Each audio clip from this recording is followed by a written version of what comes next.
قرآن پاک نے کہا یہودیوں پہ اللہ نے ذلت مسلط کر دی ہے، یہ ذلیل ہے، ان کا کوئی دیش نہیں، یہ جہاں انہوں نے قبضہ کیا ہوا نا فلسطین میں، یہ قبضے کی جگہ ہے اور ایک مٹھی بھر ملک ہے، شاید 60-70 لاکھ آبادی ہو اسرائیل کی۔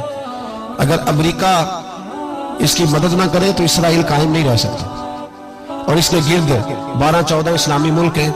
بیت المقدس مسجد اقصیٰ معمولی جگہ نہیں، حضور نے فرمایا 3 سفر کرو تو سمجھنا ہم عبادت کر رہے ہیں۔ کون کون سے؟ فرمایا اگر بیت اللہ جاؤ تو عبادت سمجھ کے جانا، مسجد نبوی کی طرف جاؤ تو عبادت ہے، اور مسجد اقصیٰ کی طرف جاؤ تو یہ بھی عبادت ہے۔ اور فرمایا مسجد اقصیٰ میں جس نے ایک نماز پڑھی اسے 25,000 نمازوں کا ثواب ملے گا۔ یہ وہ مسجد ہے جس کے ساتھ معراج شریف جڑا ہوا ہے۔ قرآن پاک نے کہا کہ اس مسجد میں سبحان الذی اسریٰ بعبدہ لیلا من المسجد الحرام الی المسجد الاقصیٰ۔ مسلمانوں، قرآن کہتا ہے کہ تمہارے معراج کی شان رسول پاک کی مسجد اقصیٰ سے جڑی ہے۔ جس محبوب کو رب معراج کرائے تو مسجد اقصیٰ میں لا کے کرائے۔ وہ جگہ معمولی جگہ ہے، وہ معمولی جگہ ہے مسجد اقصیٰ۔ نبی پاک نے وہاں نبیوں کی امامت کرائی، 17 مہینے اس مسجد کی طرف منہ کر کے تیرے اور میرے رسول نے نمازیں پڑھی۔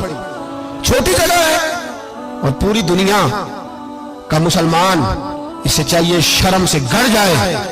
ایک امریکہ کا صدر بول کے کہتا ہے کہ اسرائیل کو اجازت ہے اسے دارالحکومت بنائے، اور مسلمان حکمران بیان دے رہے ہیں ظالموں، لٹیروں، تم اپنی سیاستیں چمکانے کے لیے پہلے ایک دوسرے کو گالیاں دیتے ہو، پھر اکٹھے بیٹھ جاتے ہو نمبرنگ کرنے کے لیے۔ تم دین کے اس مسئلے میں سارے اکٹھے کیوں نہیں بیٹھے؟ سارے پاکستان کے سیاستدانوں کو، علماء اور مشائخ کو چاہیے تھا ایک پیج پہ اکٹھے ہوتے، اکٹھے بیٹھ کے ایک بیان ہی دے دیتے، ایک بات ہی کر دیتے۔ پھر میرا سلوٹ ہے ترکی کے صدر کو، پھر میرا سلوٹ ہے ترکی کے صدر کو۔ عجیب بات ہے نا کہ اس کے پاس ایٹمی طاقت آپ سے کمزور ہے، آپ کی تگڑی ہے۔ اس کے پاس جو فوجی طاقتیں ہیں وہ اپنی جگہ پر، آپ کی فوجی طاقتوں کا لوہا مانتی ہے دنیا، لیکن پھر مجھے کہنے دو نا، میدان میں بندہ ایٹمی طاقت سے نہیں لڑتا، ایمان کی قوت سے لڑتا ہے۔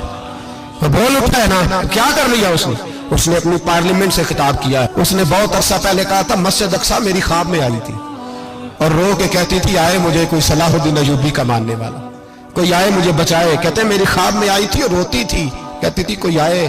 اور ایک شاعر نے کہا ہے مسجد اقصیٰ نبی پاک کو بھی بلاتی ہے، کہتی ہے ایک بار پھر طیبہ فلسطین میں آ، راستہ دیکھتی ہے پھر مسجد اقصیٰ تیرا، ایک بار پھر سے طیبہ سے فلسطین میں آ، راستہ دیکھتی ہے پھر مسجد اقصیٰ تیرا۔